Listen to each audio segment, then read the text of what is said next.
Helt for, hvad er det? Det er et 10 minutters beat poem, så... Okay. Jamen, du går bare i gang. Okay. In a North London top floor, flat wall, white carpet, white cat, rice paper partitions, modern art and ambition, the host a physician, bright bloke, has his own practice, his girlfriend's an actress. On all made of hours from home, and they're always great fun, so to dinner we've come. The fifth guest is an unknown. The host has just thrown us together for a favor, because this girl's just arrived from Australia and she's moved to North London and she's the sister of someone or has some connection.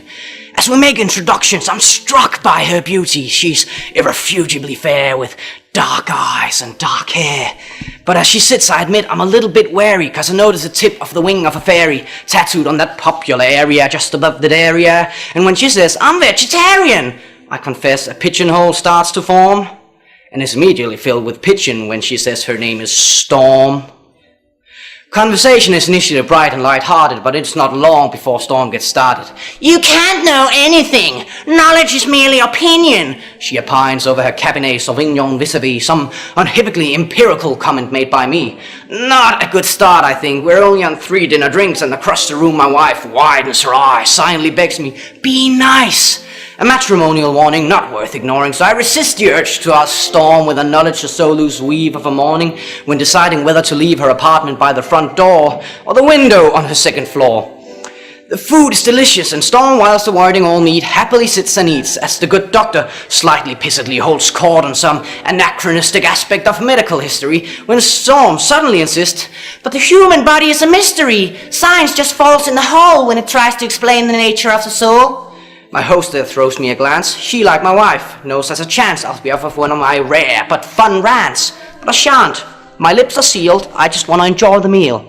And although Storm is starting to get in my goat, I have no intention of rocking the boat. Although it's becoming a bit of a wrestle, because like her meteorological naysaying Storm has no such concerns for our vessel.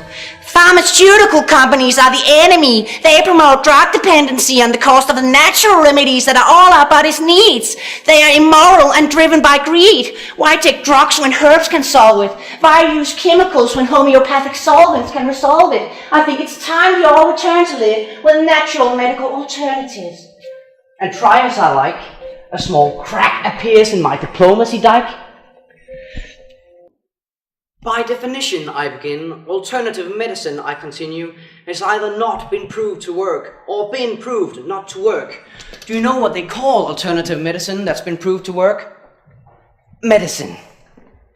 So, Storm, you don't believe in any natural remedies. On the contrary, actually, before we went to tea, I took a remedy derived from the bark of a willow tree. A painkiller that's virtually side effect free. It's got a weird name. Darling, what was it again? Basprin. Oh yeah, aspirin, which I paid about $1 for down at a local drugstore. The debate briefly embates as the hosts collect plates, but when they return with dessert, Storm pertly asserts, Shakespeare said it first. There are more things than heaven and earth that exist in your philosophy. Science is just how we're trying to look at reality. It doesn't explain love or spirituality. How does science explain auras, afterlife, the power of prayer? I'm becoming aware that I'm staring. I'm like a rabbit suddenly trapped in the blinding headlights of vacuous crap.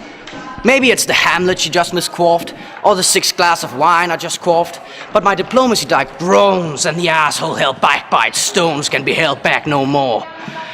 Look, Storm, sorry, I don't mean to bore you, but there's no such thing as an aura. Reading auras is like reading minds, or tea leaves, or star signs, or meridian lines. These people aren't plying a skill. They're either lying or mentally ill.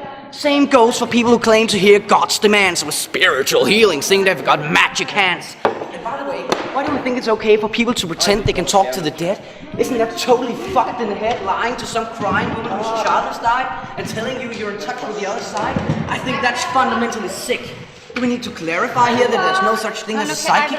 What are we, fucking two? Who actually think that I'm being recorded, dumbass!